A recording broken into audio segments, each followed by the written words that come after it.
Amigos, então essa daí é a aula 6, né, da carta aos Romanos, mas das cartas de Paulo é a aula 7. Então estamos na sexta parte da análise das cartas aos Romanos. Nós vamos hoje comentar o trecho que se encontra no capítulo 2, versículos 11 a 29, ou seja, o restante do capítulo 2. E o tema é esse daí, ó, superioridade ou igualdade.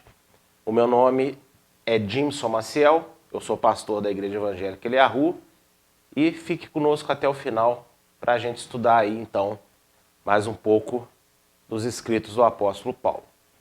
Vamos dar início, então, às nossas leituras no dia de hoje.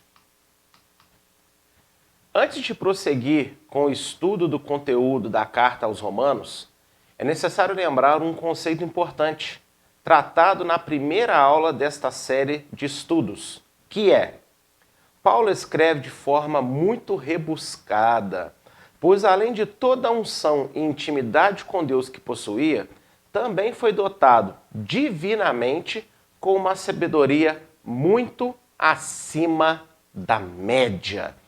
Olha, na nossa primeira aula, né, na aula introdutória das cartas de Paulo, eu falei muito sobre a mente do apóstolo, a formação dele, né, os estudos dele.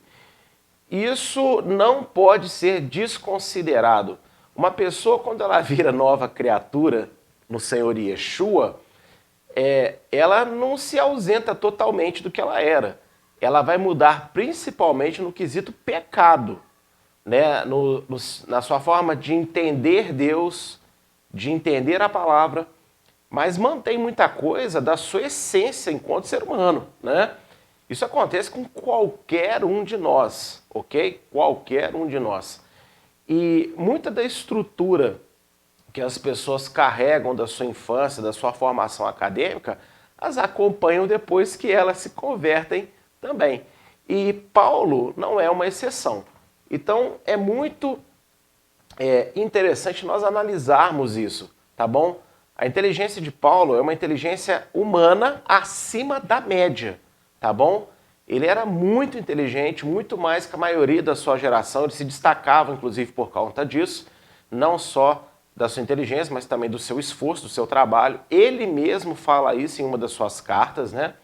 E isso tem que ser levado em conta não só na aula de hoje, especialmente, mas em todas as análises que nós vamos fazer dos seus escritos. E eu vou repetir aqui agora um texto que foi nos deixado pelo apóstolo Pedro na sua segunda carta, capítulo 3, de 15 a 16. E tende por salvação a longanimidade de nosso Senhor, como também o nosso amado irmão Paulo vos escreveu, segundo toda a sabedoria que lhe foi dada, falando disso, como em todas as suas epístolas, entre as quais há pontos difíceis de entender, que os indoutos inconstantes torcem, e igualmente as outras escrituras, para a sua própria perdição. No primeiro século, o apóstolo Pedro, aí você pode questionar, mas o apóstolo Pedro, ele não era estudado como Paulo, por isso que ele achava difícil. Mas vem cá, ele era um homem cheio do Espírito Santo, né? Inclusive, ele foi durante um bom tempo líder dos apóstolos após a ascensão de Yeshua aos céus, né, ali em Atos.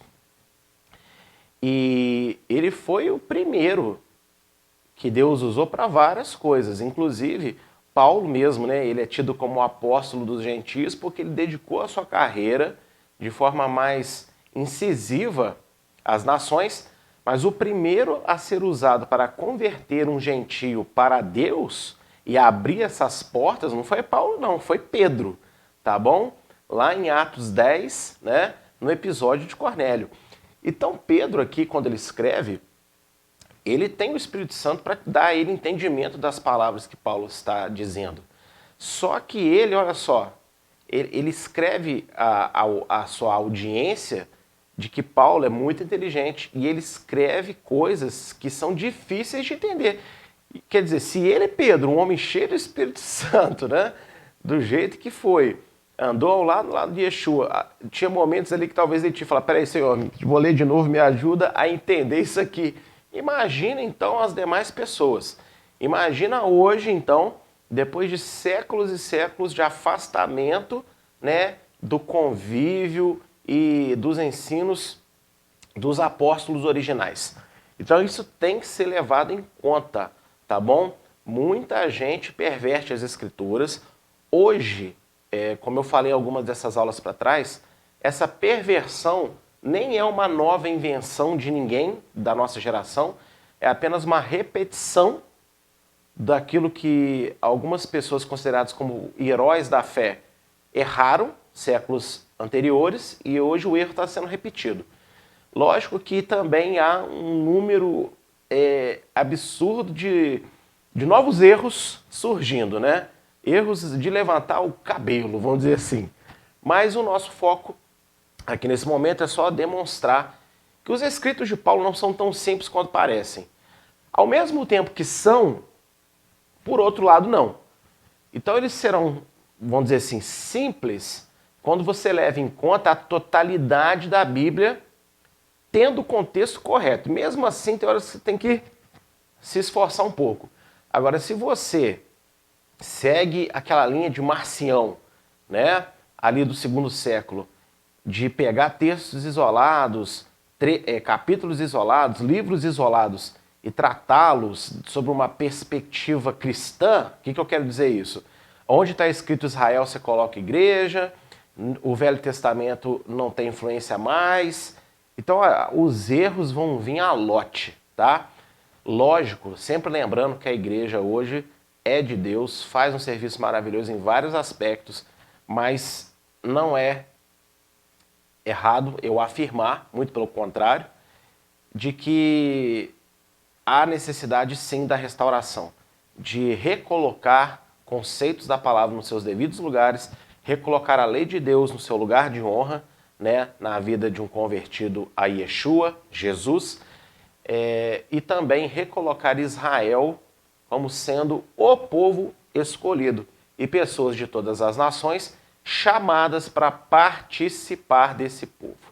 Enfim, restauração, como eu disse na aula passada, envolve muita coisa. É muito mais do que falar de lei Israel. Eu poderia falar de tantas coisas sem falar lei Israel, e você ia ver o absurdo que é a vida de algumas pessoas que se dizem cristãs, que se dizem crentes no Senhor Yeshua. Porque os próprios ensinos do Senhor neotestamentários, né, assim que gosto de dizer, muitas vezes, olha, são totalmente ignorados. As pessoas falam que sabem, mas não fazem, e muitas delas dizem que sabem, mas não sabem tanto assim o que realmente ele estava dizendo, por causa, né, dessa desconexão com a origem, ok? Tanto das próprias escrituras quanto os ensinos dos primeiros apóstolos, em especial Paulo, que é o objetivo então dessa nova série da Escola de Restauração, né? Então Pedro aqui ele deixa claro que Paulo ele fala sobre salvação, né, sobre a paciência de Deus em todas as suas cartas, mas há pontos difíceis de entender. Tá? E isso tem que ser levado muito em conta nas nossas aulas, em especial na aula de hoje. Os escritos de Paulo não são tão óbvios quanto parecem, e mesmo que bem intencionadas, muitas pessoas, ao longo da história, perverteram a essência daquilo que ele realmente queria ensinar à Igreja das Nações. Foi mais ou menos o que eu acabei de dizer, mas lembrando então que o apóstolo Paulo dedicou a sua vida a passar mais tempo pregando e ensinando os gentios, né? Lembrando que quando eu falo gentio, não é de forma pejorativa, como os judeus mesmos tratavam esse assunto lá no primeiro século. Gentios hoje também é esse nome da palavra goi em hebraico, que são não israelitas, não hebreus, tá bom? Ou seja, todo mundo que não tem sangue de Abraão nas veias, ok? Então os gentios foram o principal alvo da carreira de Paulo, né? E ele quis ensinar muita coisa para as igrejas, até porque as igrejas naquela época não tinham rolos das escrituras. Lembrando que no primeiro século fazer um rolo era extremamente demorado e caro, tá bom? Então era mais fácil você pegar uma pena, um pedacinho de pergaminho e escrever ali uma carta de próprio punho, contendo dentro dela várias instruções que estão nos rolos sagrados das Escrituras, mas que poderiam ser copiadas, essas cartas enviadas para todas as comunidades, né, crentes da época. Então era muito mais barato, era muito mais viável. Nenhum escritor do Novo Testamento, nem os evangelistas e nenhum dos apóstolos escreveu as suas cartas, teve a intenção de fazer do seu livro, né, da sua carta, uma sagrada escritura, tá? Para quem não sabe. Eram apenas cartas, tá bom? Só que Deus, né, Deus juntou elas depois nessa intenção. A única carta, o único livro que você pode considerar que o autor sabia que iria virar uma sagrada escritura e teve essa intenção desde o início é Apocalipse. Porque o autor não é João. João, ele é apenas, né, o escrivão. Quem é o autor de Apocalipse é o próprio Deus que repassou a Yeshua e que repassou a João para escrever. E esses conceitos, gente, são importantes serem entendidos. Porque uma vez que você consegue analisar e ter nas suas mãos esse conhecimento da intenção dos escritores do Novo Testamento, você vai ter menos resistência com algumas coisas que você vai ser impactado, chocado ao analisar a fundo tudo aquilo que eles escreveram, tá bom? Então vamos dar início agora às leituras de Romanos 2. Do verso 11 ao verso 13 vai dizer o seguinte: porque para com Deus não há acepção de pessoas, porque todos os que sem lei pecaram, sem lei também perecerão. E todos que sob a lei pecaram, pela lei serão julgados. Porque os que ouvem a lei não são justos diante de Deus, mas os que a praticam, né? Os que praticam a lei hão de ser justificados. E aí talvez você já pense, né? Ai, graças a Deus que eu tenho Yeshua, porque a minha justificativa é Yeshua, não é a lei. A lei sai de lá, só falta falar, sai pra lá, Satanás, né? Cuidado, porque a lei é de Deus, tá? Não é do diabo. Mas vamos então aqui aos comentários. Paulo, aqui, não tentava invalidar a lei de Adonai. Muito pelo contrário. Ele quis enfatizar que o mero conhecimento intelectual das Escrituras, no primeiro século se tratava do Primeiro Testamento, que em muitas vezes é resumida a lei, pois esta é a base de toda a Bíblia. Então, o mero conhecimento intelectual da lei de Deus, das Escrituras, não é suficiente para que Deus considere alguém justo diante dele.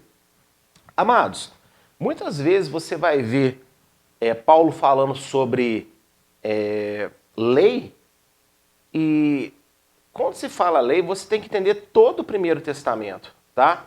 Mas por que os apóstolos muitas vezes não falam profetas? Eles citam os profetas, mas quando eles vão falar das Escrituras, geralmente eles falam lei. Porque eles sabiam que a base das profecias, que a base dos escritos, né, que são salmos, que são provérbios e os demais livros, né, os livros históricos como 1 Reis, como Crônicas, como Josué, Juízes, Esdras, enfim, o restante do Novo Testamento, que não são os 5 primeiros livros de Moisés, todos eles, a base desses livros é a Torá de Moisés, ok? São os 5 primeiros livros da Bíblia: Gênesis, Êxodo, Levítico, Números e Deuteronômio. Então, muitas vezes, eles na linguagem deles, eles falam lei, mas eles estão querendo dizer toda a Escritura, né?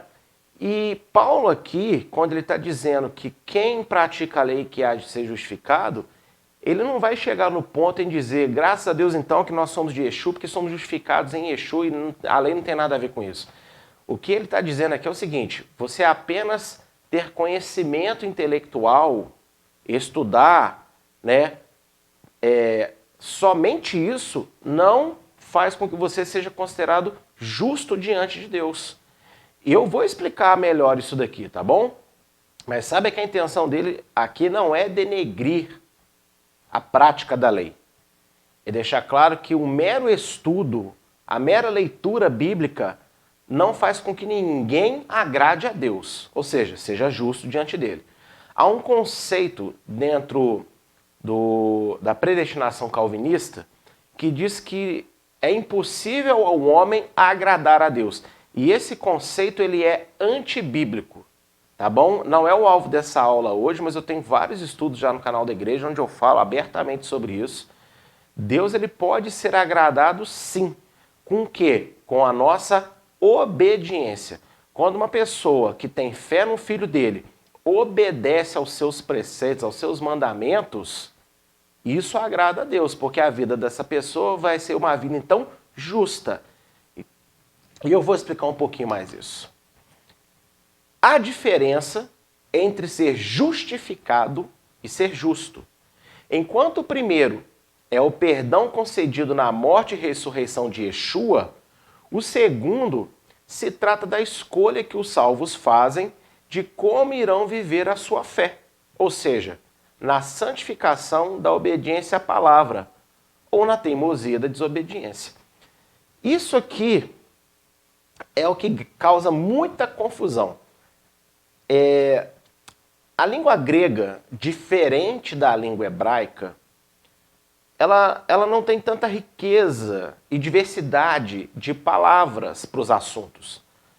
Então, no hebraico, você tem, muitas vezes, várias palavras para tratar um assunto só.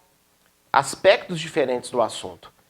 Enquanto que a língua grega, por consequência a nossa língua portuguesa hoje, e o inglês e várias outras, às vezes apresenta uma única palavra. Então, quando você fala justificar, quando você fala justo, as pessoas fazem muita confusão, porque você tem que analisar o contexto. O que está querendo ser dito com aquilo? Quais são as outras referências que vão indicar para nós o que os escritores, Paulo, estava querendo dizer? E se você entender isso aqui, eu acho que vai te ajudar muito a esclarecer a sua confusão em muitos trechos das cartas de Paulo.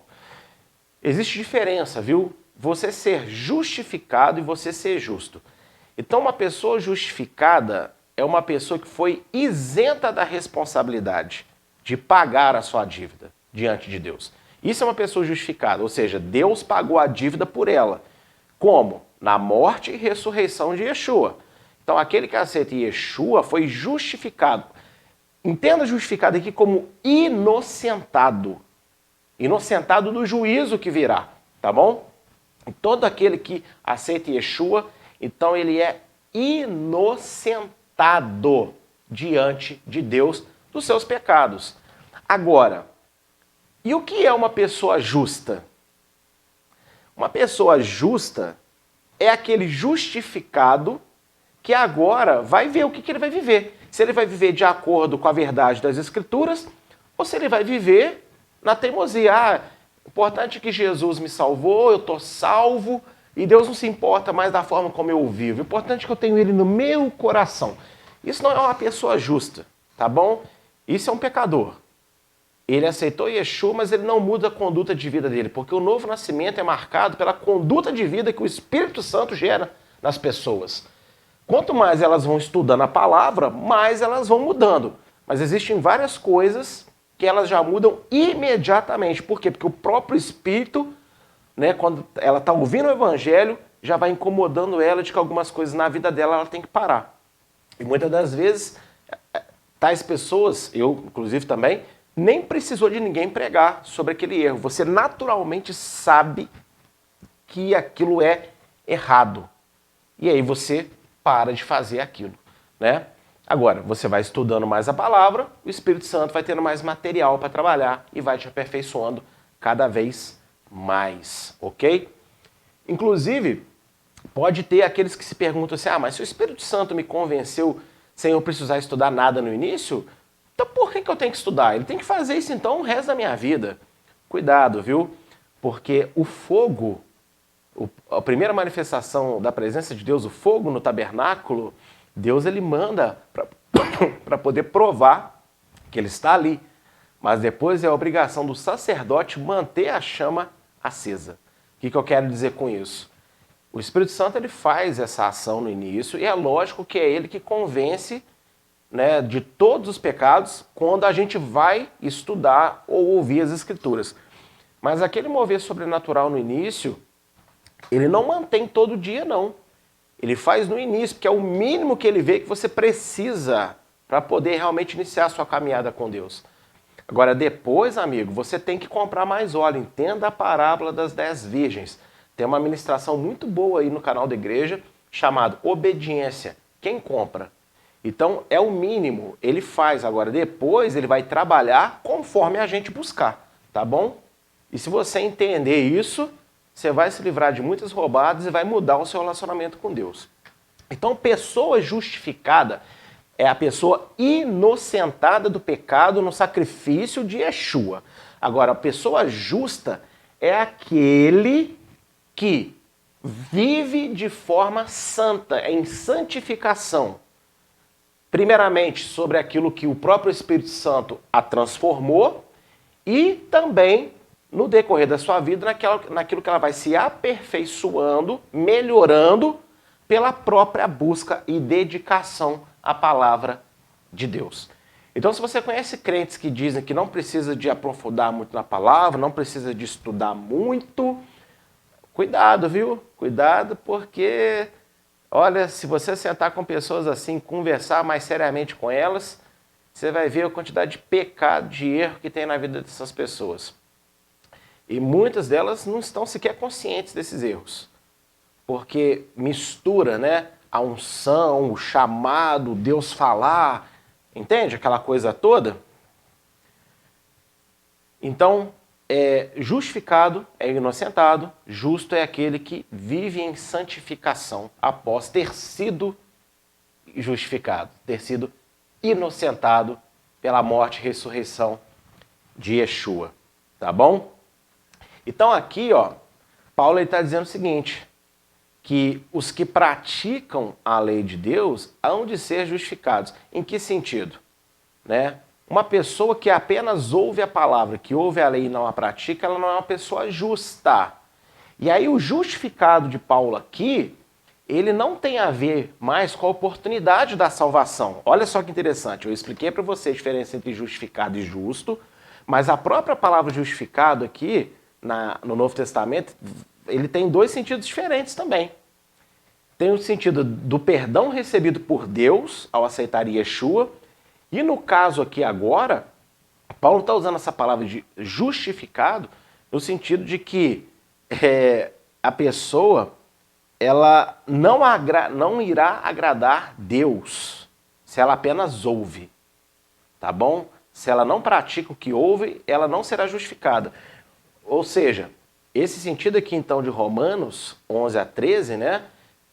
Você pode aplicar, você pode entender como no dia do juízo, no dia do grande julgamento, porque mesmo salvos serão julgados, tá? Para quem não sabe, todo mundo passará pelo tribunal, os salvos e os pecadores. Os salvos para o galardão e talvez uma última repreensão daquilo que não fizeram, que poderiam ter alcançado, e os condenados para serem lançados no inferno para todo sempre. Então aqui, os justificados nem tem o sentido daquela pessoa inocentada dos seus pecados em Yeshua.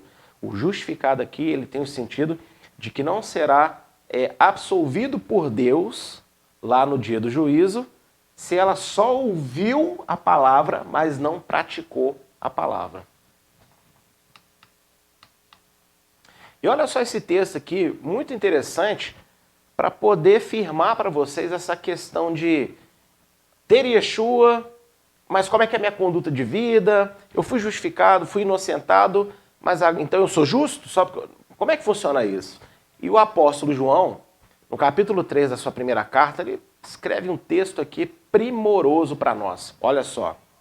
E qualquer que nele tem essa esperança, purifica-se a si mesmo, como também ele é puro. Qualquer que comete pecado também transgride a lei, porque o pecado é a transgressão da lei. E bem sabeis que ele se manifestou para tirar os nossos pecados, e nele não há pecado. Qualquer que permanece nele não peca, qualquer que peca não o viu nem o conheceu. Filhinhos, ninguém vos engane. Quem pratica justiça é justo, assim como ele é justo. Quem comete pecado é do diabo, porque o diabo peca desde o princípio. Para isto o Filho de Deus se manifestou, para desfazer as obras do diabo. Qualquer que é nascido de Deus não comete pecado, porque a sua semente permanece nele, e não pode pecar, porque é nascido de Deus. Nisto são manifestos os filhos de Deus e os filhos do diabo. Qualquer que pratica a justiça e não ama seu irmão não é de Deus. Esse texto aqui é magnífico. O que ele está dizendo? Primeiro, ó, se você está em Yeshua, você se purifica. Ele fala, ó, o Espírito Santo vai te purificar toda hora. Está entendendo isso? O que ele quer dizer com isso? Você tem que se esforçar para estudar a palavra e praticar a palavra. Se você estuda e pratica a palavra pela fé, o Espírito Santo te dá força para você, então, internalizar aquilo que estudou e ter prazer em fazer aquilo que você estudou. Agora, veja que é uma responsabilidade sobre a vida dos justificados. E ele diz aqui, olha, quem transgride a lei, peca, porque a transgressão da lei é o pecado. Então você foi salvo por Yeshua e você foi resgatado da lei de Deus. Isso não faz o mínimo sentido. Você foi resgatado da lei do pecado. Você foi resgatado das maldades desse mundo, para agora aprender e viver a justiça de Deus. E quando João fala aqui justiça de Deus, você tem que entender que justiça é sinônimo de Torá, de lei, Isaías 51, tá bom? Isso é que é justiça de Deus. Então quem peca, né, tipo assim, quem aceita Yeshua, diz estar nele. Quem que diz estar em Yeshua? Quem aceitou, quem batizou, passou nas águas, hoje em dia frequenta a igreja. Quem diz que pertence a ele, mas vive desobedecendo à lei de Deus, vive pecando, continuando fazendo as coisas erradas, com esse argumento esdrúxulo de que Deus não se importa, Deus vê o coração e blá blá blá, não está nele. Inclusive ele diz mais, ele diz, olha, uma pessoa dessa nunca viu Yeshua. Ou seja, ele ouso dizer que João está dizendo que o batismo de muita gente aqui foi só um banho gelado ou quente, sei lá, no rio, na piscina, seja onde foi. Então, uma pessoa que realmente aceitou Yeshua, muitos não praticam a lei de Deus, né, assim, de uma forma mais consciente, por falta de ensino, por falta de estudo. Mas muitos outros têm uma vida de esforço em santificação na medida que elas receberam. Agora, aquela pessoa que aceitou Yeshua, continua fazendo tudo que quer, não se importa com nada, essa pessoa não viu Yeshua. Ela não teve um encontro real com o Senhor. Por isso que quando uma pessoa, você principalmente líder, se estiver me ouvindo agora, preste atenção no que eu vou te ensinar, tá? Que eu vou te corrigir se você erra nisso. Ah, vamos batizar fulano, porque eu não tenho que julgar. Opa, pera aí.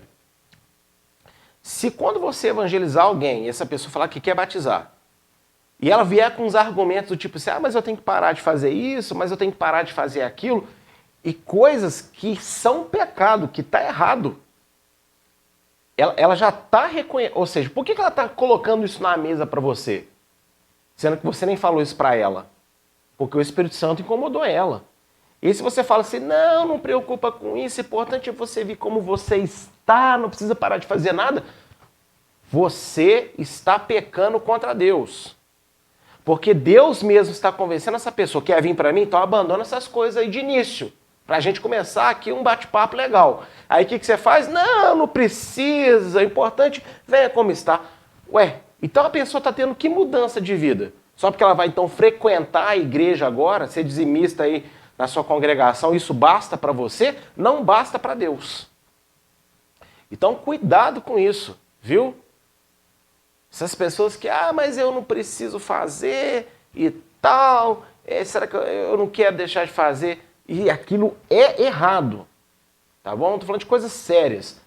Ó, é um indício muito grande que essa pessoa, ela ouviu, ela está interessada em algum benefício de servir a Deus, de estar na igreja, mas ela não quer se arrepender do seu pecado. Então, se não há arrependimento, não há conversão. Se não há conversão, não batize uma pessoa dessa.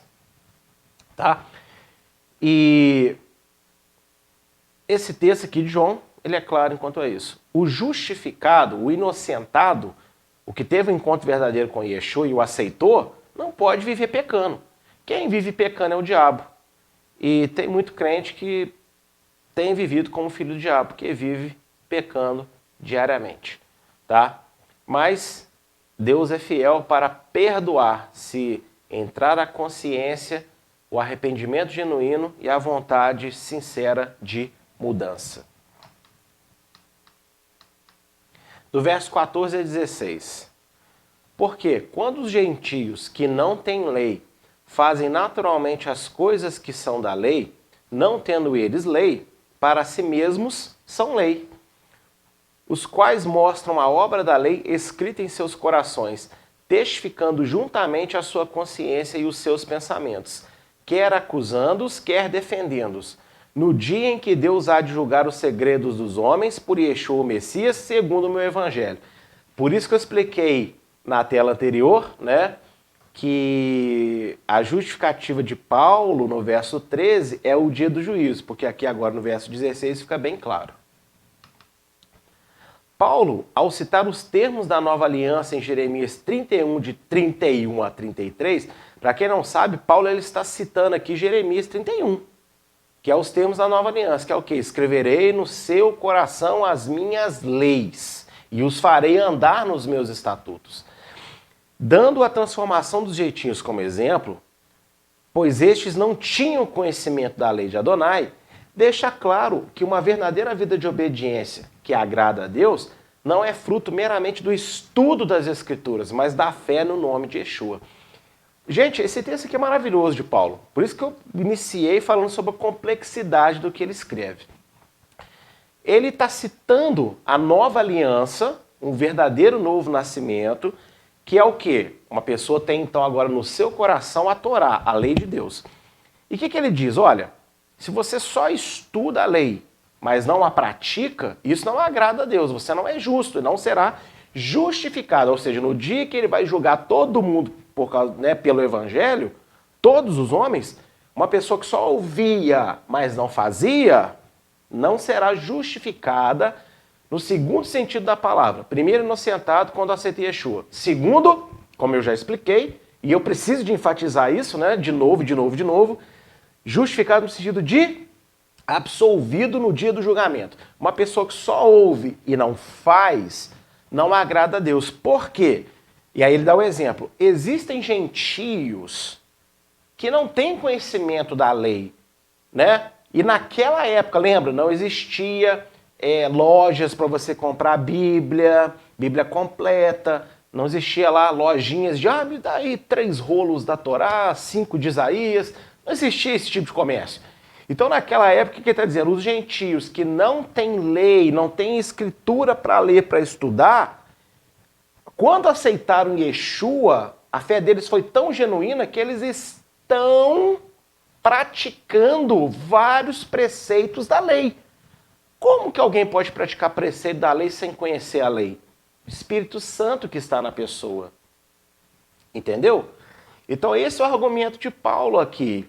Agora, existem aqueles que passaram pelo mesmo processo, se tornaram estudiosos da palavra, mas não praticam aquilo que estudam, estagnaram, ficaram ali, ó. E esse é o argumento aqui de Paulo. Só estudar não resolve, você tem que praticar. Porque uma pessoa... Agora entenda, o gentio hoje, no nosso contexto agora em 2021, pode ser considerado como um novo convertido, aquela pessoa que acabou de chegar na igreja, não estudou nada de Bíblia ainda, precisa de até comprar uma Bíblia para passar a estudar, mas ela se converteu e a fé dela foi genuína. E ela muda radicalmente, assim, de um dia para o outro. Né? Isso é incrível. Como que ela está mudando, deixando de fazer um monte de coisa errada, sendo que ela nem teve tempo ainda de aprender? O mesmo processo. Se ela aceitou Yeshua de verdade, a lei foi para dentro do coração dela e o Espírito Santo está fazendo ela praticar várias coisas, porque ela tem fé genuína. Enquanto marmanjo, 20 anos de igreja, 30 anos, 10 anos, 5 anos, sei lá, 1 ano já lá dentro, entrou, passou pelo mesmo processo, mas estagnou. Agora, Só estuda. Estuda, estuda, estuda. É curso, é livro, é curso, é congresso, né? Dá aula, mas ele mesmo não pratica nada do que está estudando. Então esse aqui é o ponto que Paulo está falando, ok? Ao dizer meu evangelho, Paulo não estava tomando para si o poder ou o mérito da salvação.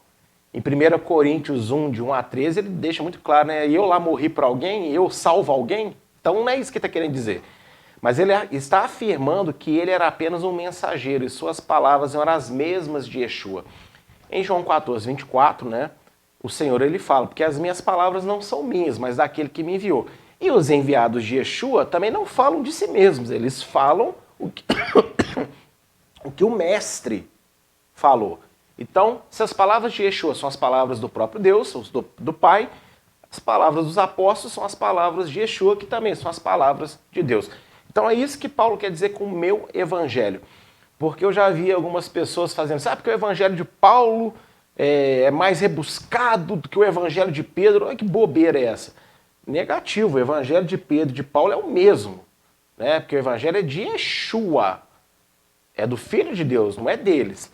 Paulo, quando diz meu evangelho, no sentido que ele tomou para si as palavras do próprio Senhor. Tudo aquilo que ele se dedica a falar é tudo aquilo que o Senhor o ensinou, tá bom? Seja sobrenaturalmente, mas também pelo estudo da palavra. Ok, gente? E aí eu tenho uma certa dificuldade, eu confesso, de falar assim, porque eu ganhei fulano para Jesus, eu ganhei 1000 almas para Jesus. Quem convence é o Espírito Santo. Então, quem eu ganhei... Se eu tiver plena consciência que eu ganhei no sentido que eu fui um mero instrumento, eu não tenho problema com essa frase. Mas a maioria das pessoas, elas tomam para si como se foram elas que conquistaram aquela alma para Deus. Então parece que Deus está até devendo alguma coisa para elas, né? Amigo, você foi só uma luva na mão do cirurgião. Como eu gosto de dar muito esse exemplo na igreja, né? Eu nunca vi uma pessoa ir na lata do lixo agradecendo a luva depois da operação de ninguém. Olha, muito obrigado, dona Luva, porque você operou meu pai, minha mãe ali, ele tá bem. Muito obrigado. Não, você vai comprar flores, caixa de bombom, né? Sei lá, vai dar um agrado pro médico. Então nós somos apenas luvas na mão de Deus, tá bom? Não encaixou direito, rasgou, não tá funcionando, ó, troca-se. Mas a mão permanece a mesma. E é a mão de Deus que opera todas as coisas. Então eu confesso que eu tenho um pouquinho de problema com esse negócio de ganhei a alma para Jesus. Eu preguei. Mas quem convenceu foi o Espírito de Deus, né? Então eu achei interessante fazer essa colocação para abaixar a bolinha de algumas pessoas. Não é porque eu profetizei, não porque eu iniciei tal coisa. Tá, a gente iniciou, a gente profetizou, a gente fez, mas a gente fez na direção de Deus. Então, na verdade, nós somos só instrumentos. Iria acontecer comigo ou semigo, entendeu? Pois é, comigo ou semigo iria acontecer. Mas Deus me deu a oportunidade de ser o instrumento para fazer aquilo que iria acontecer de qualquer maneira, porque era a vontade dele. Verso 17 a 24. Eis que tu, que tens por sobrenome judeu, e repousas na lei, e te glorias em Deus, e sabes a sua vontade e aprovas as coisas excelentes, sendo instruído por lei, e confias que é guias dos cegos, luz dos que estão em trevas, instrutor dos nécios, mestres de crianças, que tens a forma de ciência e da verdade na lei. Tu, pois, que ensinas a outro, não te ensinas a ti mesmo? Tu, que pregas que não se deve furtar, furtas? Tu, que dizes que não se deve adulterar, adulteras? Tu, que abominas os ídolos, cometes sacrilégio? Tu, que te glorias na lei, desonras a lei pela transgressão da lei? Porque, como está escrito, o nome de Deus é blasfemado entre os gentios por causa de vós. Os meus textos preferidos da Bíblia estão na carta aos Romanos. Romanos 2,4, que eu já ensinei aqui, é o meu texto preferido. Esse também mas no sentido contrário, não de incrível, de bom, assim, benção, não. Ele é o meu preferido para botar o pezinho no chão, para sair um pouquinho da fantasia da fé e colocar o meu pé na realidade da fé.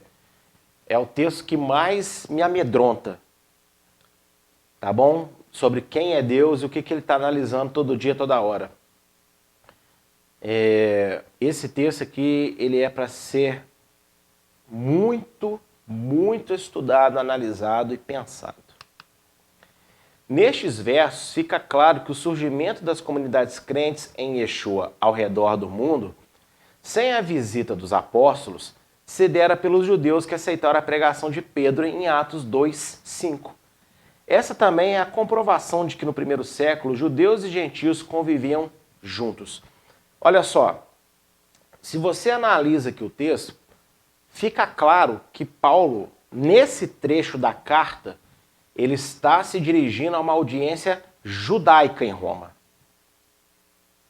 Ele está agora falando com judeus. Por isso que ele diz, porque os gentios, quando não têm a lei, praticam a lei. E aqui ele deixa bem mais claro isso. Então, a carta aos Romanos é para judeus e gentios, porque as comunidades do primeiro século, para não dizer todas elas, vamos colocar 99% delas, tinham judeus e gentios dentro das sinagogas. Porque não existia igreja como existe hoje, tá? Para quem não sabe, a igreja do primeiro século ou era dentro da casa de alguém nos períodos de perseguição, ou então, quando não estava sendo perseguido, era dentro das sinagogas. Então se reuniam judeus e gentios para crer em Yeshua juntos. Então isso aqui primeiro joga por terra essa separação que aconteceu do segundo século para frente. E foi piorando de 300 depois de Cristo para cá. As primeiras igrejas, eram judeus e gentios juntos. Por quê? Onde que o gentio podia ler palavra? Onde que o gentio podia escutar sobre a escritura sagrada, gente? No único lugar que tinha esses rolos para estudar. E onde que tinha esses rolos para estudar? Dentro das sinagogas dos judeus. E as sinagogas que estavam se convertendo a Yeshua, sinagogas dos judeus messiânicos da época, recebiam de muito bom grado os gentios que se convertiam, tá? Então essa é a prova de que judeus e gentios andavam juntos e devem andar juntos hoje. Por isso que quando alguém, na sua sincera intenção, mas ignorância, fala que uma igreja que traz elementos judaicos para dentro da sua congregação está caindo da fé, está errando, está trazendo formalismos e legalismos, ô senhor doutor, reverendo grande, poderoso, sábio na palavra, analisa um pouquinho os próprios textos de Paulo, que você vai pescar melhor algumas coisas aí, tá? Uma igreja que coloca elementos bíblicos judaicos no seu culto, sabendo colocar e o porquê está fazendo, está andando num caminho de volta ao primeiro século. Maravilha. Maravilha.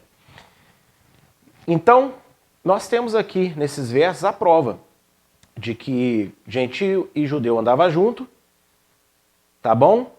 E que as comunidades onde não tinham ido nenhum apóstolo ainda, elas surgiram através de judeus que creram em Yeshua em Atos 2. Em Angola eu tive uma discussão muito brava com um amigo que eu amo, o pastor Rodrigues, um grande homem de Deus, mas que depois ele entendeu, Mas quando a gente traz uma novidade, ela gera um choque. E ele debatendo comigo que em Jerusalém, em Atos, no Pentecostes, no derramamento do Espírito, tinha pessoas de todo mundo. Eu falo, não é o que o texto fala, tá? E eu quero ler, isso aqui é necessário ler, porque você que está me ouvindo, às vezes já está até gostando de restauração, mas não tinha essa ciência também. Não eram pessoas do mundo inteiro que estavam em Jerusalém, tá? Vamos ler, pega a sua Bíblia aí e leia comigo. Atos 2, verso 5. E em Jerusalém estavam habitando judeus, homens religiosos, de todas as nações que estão debaixo do céu. Veja que o homens religiosos aí na versão em português, inclusive, está entre vírgulas, ou seja, como se fosse um parênteses explicando que esses judeus são homens religiosos, judeus de todas as nações que tinham por obrigação subir a Jerusalém para celebrar a Pentecoste. 3 vezes no ano, os líderes das casas, das comunidades judaicas espalhadas no mundo, daquela época, tinham que ir a Jerusalém representar a sua comunidade, representar a sua família, para celebrar as 3 grandes festas. Pêssar, Páscoa, Shavuot, Pentecoste, Festa das Semanas, e Sukkot, Festa de Tabernáculos. Então os judeus que estavam em Jerusalém não eram gentios, vamos lá celebrar, porque, entenda, diferente de hoje, as igrejas querem ir para Jerusalém, fazer turismo, querem ir nos dias das festas para achar bonito. Nossa, que clima espiritual lindo. O judeu não é povo, a lei não vale, mas olha que lindo, eu estou aqui em Israel, no Muro das Lamentações, nossa, que bonito. Jesus pisou aqui. Desculpa, isso é uma fantasia que eu não tenho mínimo interesse. Eu tenho muita vontade em Israel, mas por outros motivos. Para fazer esse tipo de turismo ignorante, eu não tenho interesse nenhum. Posso até um dia passear lá e tal, né, aproveitar uma caravana com outros irmãos, mas eu vou consciente de onde eu estou indo e do objetivo que tudo aquilo representa, bem mais apurado. Mas enfim, essa leva de muitos turistas em Jerusalém para visitar o túmulo, suposto túmulo de Yeshua, né? Não existia isso naquela época. Israel é um pedacinho de terra que naquela época o novo mundo não conhecia a nação de Israel como conhece hoje, não era notícia como é hoje. Então, gente, eu tava nem aí para judeu, para Israel, queria lá saber de nada não. Quem subia até Jerusalém eram os próprios judeus que já tinham sido espalhados, né? Principalmente na conquista de Alexandre o Grande ali nas terras de Israel, que começou essa dispersão de judeus, antes também um pouco, nas épocas do exílio babilônico. Muitos judeus se espalharam ao redor do mundo e montaram comunidades e não voltaram de novo para a terra. Só que essas comunidades, né, quando estava restaurado ali o templo de Herodes nos dias de Yeshua, no 1º século, né, eles iam até Jerusalém para celebrar a festa.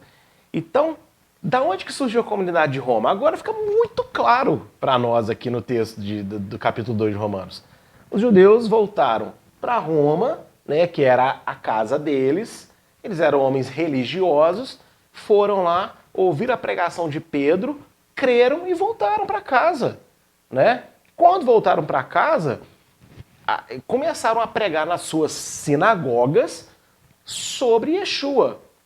Algumas aceitaram, muitos judeus também se converteram, e aí começaram a pregar também para os gentios. Os gentios foram se aproximando. Fora que também tinha alguns gentios que se interessavam pelo estilo judaico de fé, antes mesmo da pregação de Yeshua, e já frequentavam ali as sinagogas. Então isso aqui é muito, muito bacana de analisar. Isso aqui é muito interessante você compreender como foi a formação correta das coisas. E isso mostra, né, que hoje o modelo de igreja está bem longe do idealizado por Deus, porque Israel precisa ser luz para os gentios. A totalidade de Israel não aceita Yeshua, mas uma boa parte hoje, existe um contingente de judeus messiânicos já crentes no Senhor Yeshua. Então, o ideal é que a igreja comece a se aproximar de novo e também essas comunidades messiânicas comecem a se abrir para receber os gentios, porque essa foi a igreja plena do 1º século, tá bom? Espero que vocês tenham entendido essas explicações. E por que eu falei que esse texto acima aí, ele é bem tenso? E é o texto que mais me faz pensar na minha conduta de vida. Que é basicamente, Paulo está dizendo o seguinte: você que se acha muito sábio na palavra, e aqui ele está falando para os judeus, porque os judeus naquela época com certeza vão ser muito mais sábios na palavra. Ele fala, vocês que se acham super especiais, porque conhecem, porque estudam, porque tem ali tudo decorado, mas vocês mesmos fazem o oposto daquilo que vocês ensinam? Entende isso? Então esse é um texto muito forte contra a hipocrisia. E nós estamos cheios de hipocrisia dentro da casa do Senhor hoje. Muita gente... E aqui amplia, tá? Vou dar um exemplo. Tem gente que adora dar cajadada. Vai pregar, dar cajadada. Só sabe dar paulada nos outros. Porém, na sua própria vida, tem as piores reações, tem as piores condutas nos momentos de dificuldade. Tem pessoas que gostam muito de posar porque eu não faço isso, porque eu não faço aquilo, mas faz outras. Então Paulo aqui está sendo muito enfático na questão da hipocrisia. E ele está focando para a audiência judaica primeiro, que eu falo, vocês se acham mestres, porque vocês conhecem a Torá, já tem o estudo da Torá, e acham que são luz, né, para todo mundo, mas vocês fazem várias coisas que é contrário ao que vocês ensinam. Porque, e aí ele vai dando sinônimos, sabe? Uma pessoa pode pregar contra adultério, mas pode fornicar. Lembrando, tá, que uma pessoa que pratica tais coisas, ouve, se arrepende e abandona, pronto. Ela já está justificada por Deus, inocentada por Deus, e ela pode agora ajudar a tirar a trave do olho de outra pessoa. Mas aqui nós estamos falando para pessoas que não admitem o seu erro. Sabe? Para pessoas que acham que estão num patamar superior de alguma coisa na sua vida, mas não mudam a si mesmas. Por isso que ele fala, você que condena a ídolo comete sacrilégio, ou seja, você fala que ídolo não pode, mas aí você trata as coisas de Deus de forma banal, porque sacrilégio é isso, tá? É banalizar as coisas de Deus. E aí, hoje em dia, a gente está cheio de pessoas fazendo isso. Cheio de pessoas nos altares, ensinando, falando, mas tendo uma vida completamente oposta daquilo que deveria. E esse texto é preocupante. Preocupante. Havia um grande problema em Roma. Os judeus crentes em Yeshua se achavam superiores aos gentios que se convertiam ao Evangelho. E esta é a causa da crítica de Paulo à confiança, da fé baseada na sabedoria da palavra de Deus, ao invés da prática da mesma. Olha como é que Paulo vai construindo o argumento. Yeshua, alvo da fé, todos pecaram, todos são dignos de morte, a gente tem que viver pelo Espírito, eu vivo pelo Espírito, nesse que me salvou, tarará, o arrependimento é para todo mundo, a impaciência, a aula passada, lembra, olha, tem que ter paciência, né, com quem ainda não está no mesmo patamar, e aí você, que tem por sobrenome judeu, você que é judeu, está em Roma, na comunidade de Roma, de crentes em Roma, e você se acha melhor que os gentios que estão chegando para a fé. Olha, cuidado, porque vocês têm algumas atitudes que são contrárias ao que vocês gostam de falar que são. E eles, por outro lado, não têm lei, e dentro daquilo que eles receberam do próprio Espírito, eles são muito dedicados. Então esse é o problema aqui, nesse trecho da carta, tá? Que Paulo está introduzindo, Paulo já começa falando. Ou seja, ele está criticando fé de só conhecer. E aí, meu amigo, não adianta nada você ter versículo decorado das coisas, não adianta nada você ser mestre, ter lido 30 livros, né? E por aí vai, essas coisas não resolvem nada. Se você muito sabe, mas pouco faz, é complicado, viu? É complicado. E aí, olha só, João 8, né? Vou deixar aqui João 2 marcado com meu dedinho. E eu quero ler esses dois textos. João 8, 39. Olha só o que Yeshua diz. Responderam-lhe e disseram-lhe, nosso pai é Abraão. E Yeshua disse-lhes, se fossem filhos de Abraão, fariam as obras de Abraão. Tá vendo? Não é só se dizer. Ah, eu sou crente, mas você vive como crente? Ah, mas Deus que julga o meu coração. E 1 João 2,4 também vai dizer o seguinte: aquele que diz, eu conheço e não guardo os seus mandamentos, é mentiroso e nele não está a verdade. Então o alerta de Paulo aqui para a época é para pessoas, para os judeus que se achavam melhores do que os gentios que estavam frequentando as sinagogas. Porque eles já sabiam mais, eles já guardavam um monte de coisa, os gentios estavam se interessando, mas ainda não estavam fazendo tudo. Porque ainda tinham que aprender, né? Então o Espírito Santo focou em aspectos básicos. E nos aspectos básicos que eles estavam praticando, Deus estava ficando feliz. Agora, uma pessoa que diz saber, que diz conhecer, que diz entender, mas não faz para si mesmo quando é necessário, isso é desonroso. E isso é considerado blasfêmia ao nome de Deus. Tá? E na igreja hoje existe também, tem gente assim. Não precisa ser pastor para isso não, tá? Pode ser ministro de louvor, pode ser crente mesmo de banco, né? Que gosta de ter a solução para tudo. Fala de Deus muito bem, expõe Deus, fala de misericórdia, fala de perdão, fala de amor, né? Fala da cruz com uma paixão, mas toda magoada. Quando acontece um problema, relembra problemas de 30 anos atrás lá, porque naquela vez lá aconteceu aquilo comigo, ontem aconteceu isso assim comigo, amanhã vai acontecer assim também. Pessoas que coração cheio de mágoa, mas prega sobre mágoa, prega sobre perdão. Entende o que Paulo está querendo dizer? É mais ou menos por aí. Pessoas que falam da misericórdia, que falam que Deus, que isso, que aquilo, mas na hora que precisa não reage em conformidade àquilo que é instrumento de Deus para dar para os outros. Então esse é um texto muito preocupante. Eu não estou aqui julgando ninguém, não, sei da minha vida. Mas eu acho isso muito preocupante. Isso é para ser levado muito, muito a sério. Tá?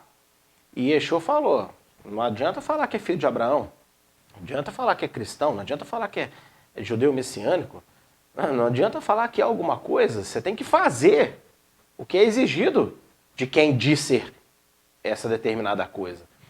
E também o apóstolo João disse, ó, quem só diz, mas não faz é mentiroso. Blasfemar o nome de Deus vai muito mais além da pronúncia leviana do tetagrama Yud-Hei Vav-Hei, né, Adonai. Quem se declara servo de Deus, conhecedor da palavra, se dedicando ao ensino e correção das pessoas, mas não pratica em sua própria vida aquilo que diz, também é um blasfemador, ou um blasfemo. Consegue entender o quão sério é isso? Todos nós, irmãos, que somos instrumentos de Deus, não importa o nível que seja, para ensinar, para instruir, para falar das coisas de Deus. Mas nós não agimos em conformidade com a palavra, a gente se torna blasfemo também. E isso é bem complicado, sabe? Porque a blasfêmia contra o Espírito Santo não tem perdão. Há muita confusão nesse texto, né? Mas eu entendo que uma forma de blasfêmia contra o Espírito Santo que não será perdoado é quando a gente resiste ao convencimento do pecado. É quando nós sabemos o que é pecado, falamos para os outros o que é pecado, mas a gente mesmo não se preocupa em fazer na nossa vida o certo daquilo que a gente diz conhecer. E isso é blasfêmia. E isso é muito perigoso. Agora, não confunda um ser humano, um servo, uma serva de Deus, ter um momento de fraqueza e pecar. Errar. Todos erram em algum momento. Alguns erram pior, outros erram menos pior, mas erro é erro. O que é criticado por Paulo aqui não é o erro que um ou outro pode cometer às vezes, tá? Porque o próprio Pedro andou com Yeshua e negou Yeshua. Mas é a questão de não se arrepender disso e mudar de postura. É insistir em viver dessa forma. Então, uma pessoa que pecou terrivelmente, mas ela se arrependeu e mudou, quem vem para querer falar com essa pessoa alguma coisa, acusar dela que ela não pode isso, que ela não pode aquilo, tá fazendo o papel do diabo. E cuidado, viu? Porque tem um advogado aí que vai querer marcar uma audiência contigo para saber que história é essa agora de você ficar oprimindo quem foi perdoado, quem se arrependeu. Agora, o alerta de Paulo é para pessoas que não mudam de atitude. Pessoas que não reconhecem os seus erros e mudam por causa disso. Do verso 25 a 29. Porque a incircuncisão é, na verdade, porque a circuncisão é, na verdade, proveitosa se tu guardares a lei. Mas, se tu é transgressor da lei, a tua circuncisão se torna em incircuncisão. Se, pois, a incircuncisão guarda os preceitos da lei, porventura a incircuncisão não será reputada como circuncisão? E a incircuncisão, que por natureza o é, se cumpre a lei, não te julgará porventura a ti, e pela letra e circuncisão és transgressor da lei? Porque não é judeu o que é exteriormente, nem é circuncisão o que é exteriormente na carne, mas é judeu o que é no interior, e circuncisão é do coração, no espírito, não da letra, cujo louvor não provém dos homens, mas de Deus. Ai, que texto confuso! Não, não é texto confuso, não. Ele está querendo o seguinte, os judeus são circuncidados, a circuncisão de Abraão, na carne, eles devem fazer isso. Mas Paulo está dizendo, olha, não basta ser circuncidado na carne, não basta dizer que guarda a lei, tá bom? Se você não guarda os preceitos da lei de coração, no espírito, aqueles que não têm lei, que não têm circuncisão na carne, mas vivem pela fé em Yeshua e acabam agradando a Deus porque guardam preceitos da lei, ou seja, tem pessoas que praticam Torá todos os dias sem saber. Porque todo tipo de obediência está na Torá, para quem não sabe. Então eu guardo o preceito da lei.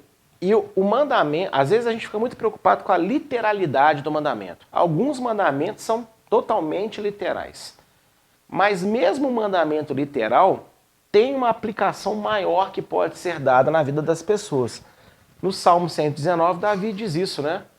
Se eu não me engano, no verso 94 ou 96, uma coisa assim, que ele diz que em toda perfeição ele achou limite, mas os mandamentos de Deus são infinitos. Ou seja, o mandamento de Deus ele tem várias utilidades, ele se aplica em várias situações da vida humana, não é só naquela literalidade ali que às vezes a pessoa está acostumada, ok?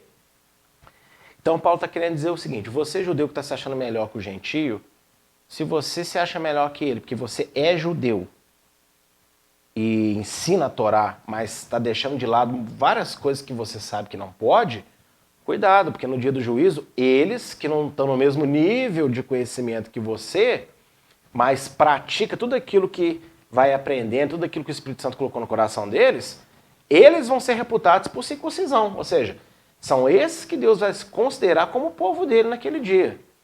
Então isso aqui é um alerta muito sério. E em 2 Coríntios 3,6, Paulo ele diz que a letra mata, mas o Espírito vivifica, né? E agora eu quero explicar um pouquinho sobre isso, porque é necessário. Priorizar não é o mesmo que banalizar. Inclusive, eu tenho uma palavra aí no site da igreja que seria muito bom vocês assistirem, que tem justamente esse tema aí. Priorizar não é banalizar.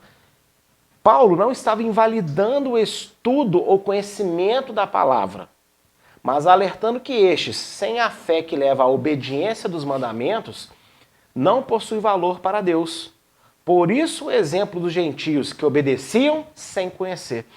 E aí, gente, as pessoas pegam isso aqui, fazem uma confusão, principalmente os pentecostais, que aí olha e falam, tá vendo? Não precisa de muito estudo, não precisa de muita profundidade, o negócio é que tem o Espírito, tem o fogo, tem não sei o quê.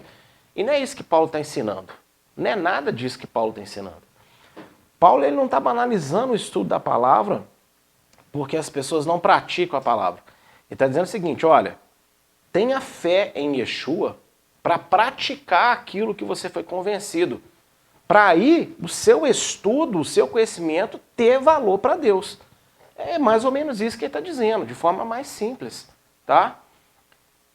E as pessoas confundem muito isso ao longo das Escrituras. Muitas vezes Yeshua estava priorizando uma coisa, aí as pessoas acham que estava invalidando o restante. Exemplo maior? Porque amarás a Deus acima de todas as coisas e o próximo como a ti mesmo. Então agora só existe 2 mandamentos, o resto Yeshua anulou. Da onde que deduziram isso? Não faz o mínimo sentido isso.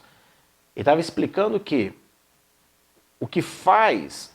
o objetivo de toda a lei é agradar a Deus, né? Amar a Deus e amar o próximo. Quer entender qualquer mandamento de toda a Bíblia, qualquer ordenança de Deus tem esse objetivo. Amar a Deus e amar o próximo. Pronto. Isso não invalidou o restante. Porque olha só, onde que uma pessoa pode ir num absurdo com o entendimento errado desse? Já que eu tenho que amar a Deus, amar o próximo, então eu vou cometer adultério porque eu amei aquela pessoa ali, que eu estou adulterando com ela, e Deus sabe do meu coração. Não deixei de amar minha esposa, mas eu também passei a amar muito ela. Né?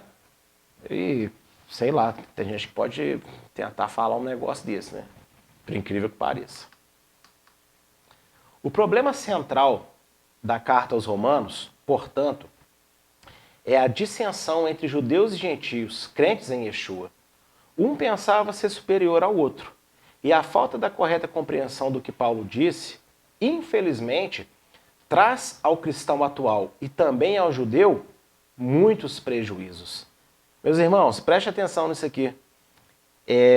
Eu agora estou falando da crítica de Paulo aos judeus, né? Vocês estão se achando superiores aos gentios. Mas você aí, segura as pontas aí, que lá na frente da carta, Paulo vai começar a dar o mesmo discurso, mas para o gentio. Então o problema central da carta de Romanos, sabe o que é? É que é uma discussão de quem é melhor. Não, eu sou judeu, eu sou melhor. E já estava começando a surgir entre os gentios, não, eu é que sou melhor, porque eu aqui vivo pela fé, você ainda vive no legalismo da lei, e coisas desse tipo. Já estava surgindo essa teoria de que Israel já era, né? Olha que agora o que Deus está fazendo nas nações, nós somos os novos escolhidos. Então esse é o tema central da carta de Paulo, para quem não sabe, viu? E muita gente não sabe. Paulo ele está tratando vários assuntos aqui no meio. Ele vai falar de várias coisas para ambas as audiências. Mas ele está aqui equilibrando as coisas.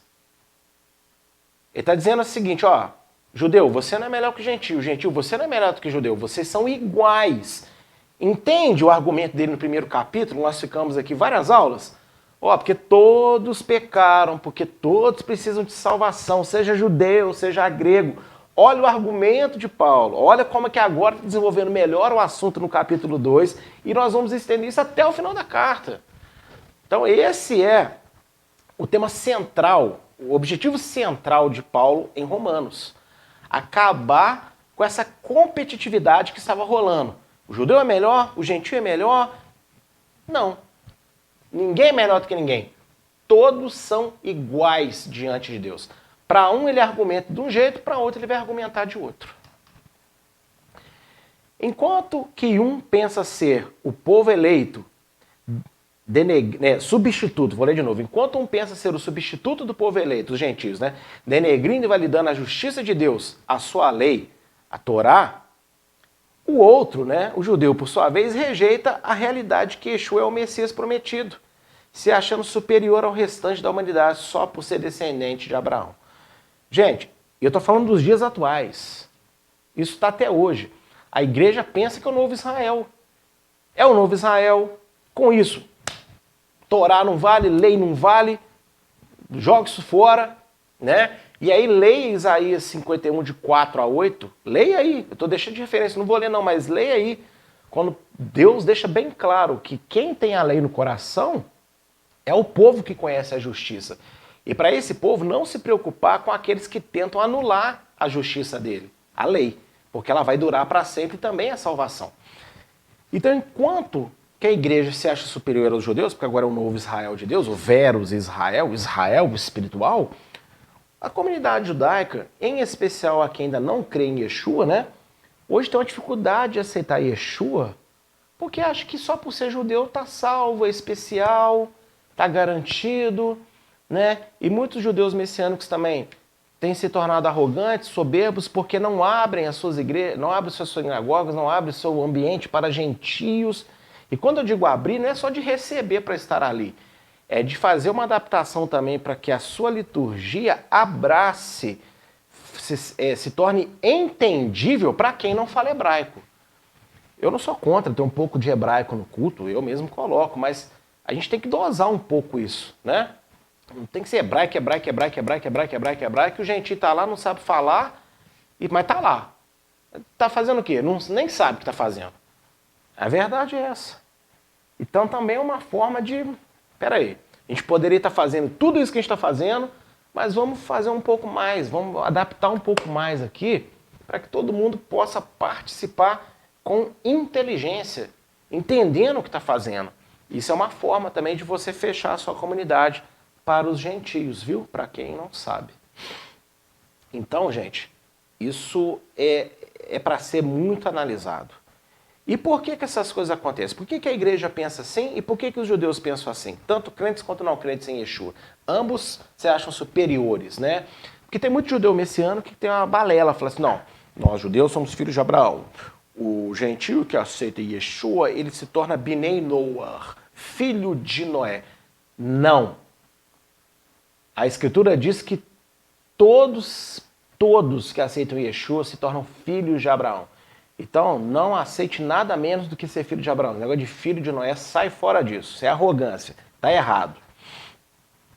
E por que judeus e gentios têm esse conceito errado um contra o outro? Por falta de entendimento de textos como o de Romanos que nós estamos estudando na aula de hoje. Não captar o que realmente Paulo está querendo dizer. Aí pega um trechinho desse isolado, pega um pouquinho isolado, tá vendo? O judeu é metido, se acha superior, que a lei já era, porque não sei o quê, porque eu tenho a lei no coração. Mas ter a lei no coração não é algo poético, é literalmente você obedece mandamento sem saber, porque o Espírito Santo faz você obedecer. Agora, não quer dizer que você não tem que estudar, né? Ser espiritual não significa ignorar a importância do estudo da palavra. Paulo ele fala em 2 Timóteo 3,15, olha, se dedica às Sagradas Escrituras, que é o Primeiro Testamento na época, que vão te tornar sábio para a salvação em Yeshua. Então veja que Paulo ele não está denegrindo o estudo da palavra. Quando ele diz que letra mata, ele não está falando assim, ó, parem de estudar, estudem pouco, porque muito estudo é ruim. Não é isso. Ele está dizendo que deve haver equilíbrio entre conhecimento e manifestação do poder de Deus. Tá? Ou seja, não basta só estudar, se tornar uma pessoa mega inteligente, mega sábia, ou Bíblia humana. Não. Tem que haver equilíbrio entre estudar e praticar o que está estudando. Não ser só conhecedor, mas ser um exímio praticador do que se estudou. Tá bom? Tiago ele diz isso também, né? Não sejam meros ouvintes da palavra, enganando-vos a vós mesmos. Não é isso? Ele diz isso. Seguindo aqui no comentário escrito. Paulo relembra que a salvação é necessária tanto a judeus quanto a gentios, pois com ou sem ciência da lei, da Torá, todos a transgrediram e dignos são do juízo de Deus. E pelo novo nascimento, todos agora podem, pela fé, obedecer em espírito e em verdade a Deus. Então, esse é o argumento que Paulo está construindo desde o primeiro capítulo. Olha, seja conhecendo a lei judeu, seja nunca tendo ouvido falar da lei gentio, a lei de Deus ela é universal, ela é para toda a existência humana, para toda a terra. E toda a terra desobedece ela. Tem quem desobedeça porque nunca ouviu falar, e tem quem desobedece mesmo tendo ouvido falar. Então todos são culpados. Todos precisam ser salvos. Mas em Yeshua, no novo nascimento, tendo um novo espírito, essa lei agora foi colocada dentro da pessoa, Jeremias 31. E lembra de Ezequiel também? E o Espírito Santo também foi colocado nas pessoas, para que agora elas possam obedecer verdadeiramente. O gentio começa obedecendo sem ter conhecimento, pelo mover do Espírito. Mas não deve se acomodar nesse mover e deve começar a buscar, comprar óleo. O judeu, por sua vez, deve transformar todo o conhecimento que ele tinha em obediência genuína, que foi exatamente o que Paulo fez. Quem diz que Paulo deixou de ser judeu, deixou de obedecer, deixou de guardar, porque agora ele virou cristão, não entendeu nada. Paulo não deixou de fazer nada, ele só entendeu e passou a fazer de forma correta. Toda a gama de conhecimento que ele tinha foi transformado dentro dele para servir a Deus da forma certa. É como um músico que se converte a Deus. Você teve uma formação, um estudo musical no seu dia a dia. Aí quando você se converte, você não sabe mais tocar, você vai tocar no louvor da igreja, mas agora não, o conhecimento que você aprendeu está ali. Você vai usá-lo. Só que você vai usá-lo a serviço de Deus. Então é assim uma pessoa que tinha conhecimento também da palavra antes, entendia do seu próprio jeito, mas agora os olhos foram abertos. Ela continua tendo aquelas informações, mas ela vai usar as informações de forma correta. Amém? Então, superioridade ou igualdade? Igualdade. Tá? O foco de Paulo aqui é dizer que judeus e gentios são iguais, tanto para julgamento, tanto para a petição, quanto para a salvação e para andar na presença de Deus. Ok? Mas vai chegar mais à frente na carta um momento que ele vai começar a exortar os gentios também. Então não fica aí, gentio todo felizinho, né? Ah, tá vendo vocês judeus aí? São uma raça ruim mesmo, né? Sempre metido. Não, calma aí.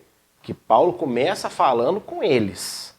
Mas depois Paulo vai falar para outra audiência também da comunidade em Roma, que tinha tanto judeus quanto gentios. E essa foi a nossa aula de hoje.